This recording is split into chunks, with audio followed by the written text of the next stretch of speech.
नमस्कार, मैं स्नेहा इंद्रीश न्यूज में आप सभी का स्वागत करती हूँ। राजस्थान में दलित छात्र की हत्या तथा उत्तर प्रदेश में 18 घंटे मुख्याध्यापक ने छात्रों को बंद रख अत्याचार करने के विरोध में आज डॉक्टर बाबा साहेब आम्बेडकर इनके पुतले के सामने विरोध प्रदर्शन किया गया। एक तरफ भारत देश में अमृत महोत्सव मनाया जा रहा है, वहीं दूसरी तरफ दलितों पर हो रहे अत्याचार के विरोध में आज विरोध प्रदर्शन डॉक्टर बाबा साहेब आम्बेडकर सार्वजनिक जयंती उत्सव समिति तथा सभी आम्बेडकर अनुयायियों ने इस अन्याय के खिलाफ जबरदस्त प्रदर्शन कर हत्या में लिप्त आरोपी को फांसी देने की मांग कर 18 घंटे छात्रों को यातना देने वाले मुख्याध्यापक पर कड़ी कार्रवाई की मांग कर एसडीओ गोंदिया को राष्ट्रपति के नाम ज्ञापन दिया गया।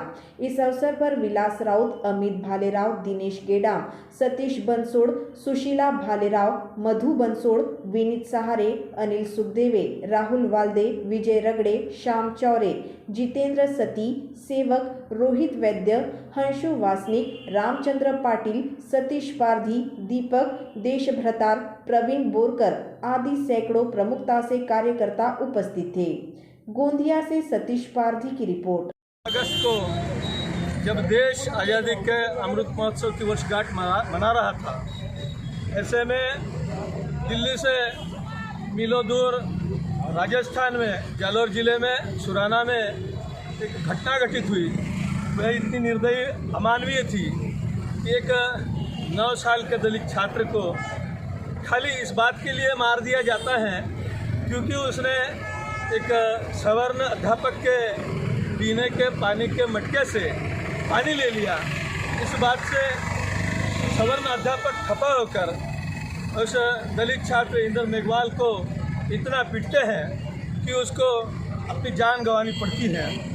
तो जब हम 75वीं वर्षगांठ मना रहे हैं तो देश की सारी जनता को इस बात पर बहुत गहन सोचना होगा और ये बड़ा मजबूत प्रश्न हमारे सामने है कि जब 75वीं वर्षगांठ मना रहे हैं, अमृत महोत्सव मना रहे हैं, एक तरफ अमृत महोत्सव मना रहे हैं, देश के प्रधानमंत्री देश की जनता को उनके जान माल की गारंटी देते हैं। गोंदिया का सभी पक्ष का सभी अम्बेडकरवादी लोग इकट्ठा हुए हैं। आए दिन उत्तर प्रदेश में या गुजरात में ये जो हत्या हो रही है दलित लोगों की, ये पहले से ही ऐसा चल रहा है। आज़ादी का अमृत महोत्सव यहाँ लोग मना रहे हैं, पर आज भी दलितों को SC/ST को कोई आज़ादी नहीं मिली। इनका जीवन आज भी गुलामगिरी में ये लोग जी रहे साथी। मेघवाल को जो पानी पीने के लिए संघर्ष करना पड़ा, ये संघर्ष ने उसकी फिर जान ले लिया साथी। तो ये जो संघर्ष है, ये संघर्ष हम कई सालों से कर रहे हैं। इस संघर्ष का एक ही उपाय है वो उपाय यह है कि इस देश का राजा अपना अम्बेडकरवादी बनना चाहिए साथी वो। इसलिए आप लोग आने वाले दिनों में सब लोग इकट्ठा होकर अपना राजा बनाने की कोशिश करेंगे, ये आशा उम्मीद करता हूँ। और साथियों, फिर इंद्र कुमार मेघवाल को आदरांजलि अर्पण करता हूँ। वनवादी व्यवस्था आज गरीब, वंचित, बहुजन, दलित समाज पर जघन्य अत्याचार किए जा रहे हैं और इस अत्याचार के खिलाफ आज ज़रूरत है कि एक संग होकर इन सारी व्यवस्था के खिलाफ हमें लड़ना होगा। जब तक हम इस व्यवस्था के खिलाफ सड़क पर आकर लड़ेंगे नहीं, शासन का निषेध नहीं करेंगे, अपनी भावनाओं को व्यक्त नहीं करेंगे, तब तक इस देश में इस प्रकार के जुल्म, इस प्रकार के अत्याचार, चाहे वो किसी भी विचारधारा की सरकार इस देश में आ जाए, ये चलते रहेगा। और इसलिए साथियों, अब ज़रूरत है कि तमाम अपने विचारों को, तमाम अपने झंडों को बाजू में रखकर हम अगर समाज हित में लड़ने का प्रण लेते हैं और शासन की जातीयवादी नीति के खिलाफ जब तक हम एक संग होकर नहीं लड़ेंगे, तब तक ये अन्याय अत्याचार होते रहेंगे। आज की और देश की अनेक भागों में जिस प्रकार से भी मासूम बच्चों से लेकर महिलाओं तक जो अन्याय अत्याचार किया जा रहा है,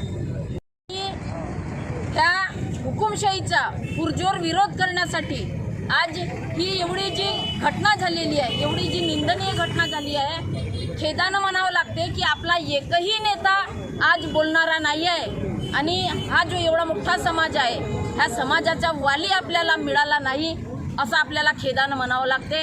आणि म्हणून आपली ही जिम्मेदारी बनते की आपण सर्वच चाहे आपण कोणत्याही पक्षाचे असो, हे पक्षाचे झेंडे आपण बाजूला करून आपण एकजूट होऊन सामाजिक एकजूटता दाखवून ह्या अत्याचाराचा, ह्या हत्येचा निषेध केला पाहिजे आणि पुरजोर निषेध केला पाहिजे. असं नाही की बस नॉमिनल मेमोरेंडम दिला. कुछ दिन पहले राजस्थान के एक गांव में दलित छात्र की हत्या और उत्तर प्रदेश के अंदर में एक दलित छात्र को स्कूल के अंदर के शौचालय में लगभग 18 घंटे बंद रखा गया. इस घटना के, इस कुकृत्य के खिलाफ, इस ब्राह्मणवादी मानसिकता के खिलाफ आज गोंदिया शहर, जिला गोंदिया, महाराष्ट्र में विश्वभूषण भारत रत्न परम पूज्य डॉक्टर बाबा साहब आम्बेडकर सार्वजनिक जयंती उत्सव समिति गोंदिया की ओर से धरना प्रदर्शन रखा गया और उसके पश्चात महामहिम राष्ट्रपति जी को उपविभागीय अधिकारी के माध्यम से एक निवेदन दिया गया है और उस निवेदन के माध्यम से उन बच्चों को न्याय देने के लिए एक पुरजोर ताकत के साथ निवेदन किया गया है. उन बच्चों को मुआवजा देने का, उनके परिजनों को मुआवजा देने की बात उसमें हमने कही है. साथियों, मसला बच्चे की मारपीट कर शिक्षक ने मार के हत्या कर दी, ये घटना तो है. एक शिक्षक ने एक दलित बच्चे को शौचालय में बंद कर दिया, ये घटना तो है. पर ये घटना पिछले 73 सालों से, जब से इस देश को आज़ादी मिली, इस देश को संविधान 1950 से लागू हुआ, उसके बावजूद भी इस देश के अंदर में जातिवाद और ब्राह्मणवाद खत्म नहीं हो रहा है.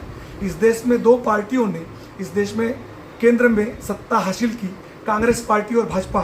कांग्रेस पार्टी ने 60 साल इस देश के अंदर में राज किया और 15 साल इस देश के अंदर में बीजेपी राज कर रही है.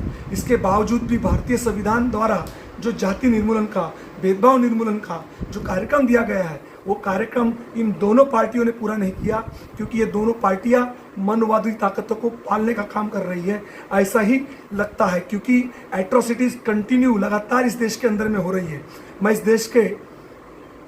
इस देश के दलित और बौद्ध जनों से निवेदन करता हूं कि वो इन पार्टियों का विरोध करे. इन पार्टियों में रहने से अच्छा अपने संगठनों में वापस आ जाए, अपने संगठनों की ताकत बढ़ाए, अपने दलित बस्तियों में सुरक्षा प्रदान करने के लिए अपने दलित बस्तियों में संगठनों को मजबूत करने का काम करे, ताकि इन ब्राह्मणवादी शक्तियों को, इन ब्राह्मणवादी ताकतों को जो ये सरकारें जो ताकत दे रही है, उनका हौसला बढ़ा रही है, उनका विरोध हम कर सके और उनका विरोध करके उनको दिखा सके हम कि हम भी सामर्थ्यपूर्ण हैं, हम लड़ सकते हैं आपके खिलाफ. तो ये ताकत दिखाने का काम हमारी दलित संगठनों ने, हमारे दलित राजनीतिक पार्टियों ने करना चाहिए. मैं ऐसा आपसे अनुरोध करता हूं. और ब्राह्मणवादी व्यवस्था को जो राजनीतिक दल सपोर्ट कर रहे हैं, ऐसी ही खबरों के लिए हमारे चैनल को सब्सक्राइब करें और बेल आइकन दबाना ना भूलें. साथ ही हमारे फेसबुक और इंस्टाग्राम अकाउंट को लाइक करें.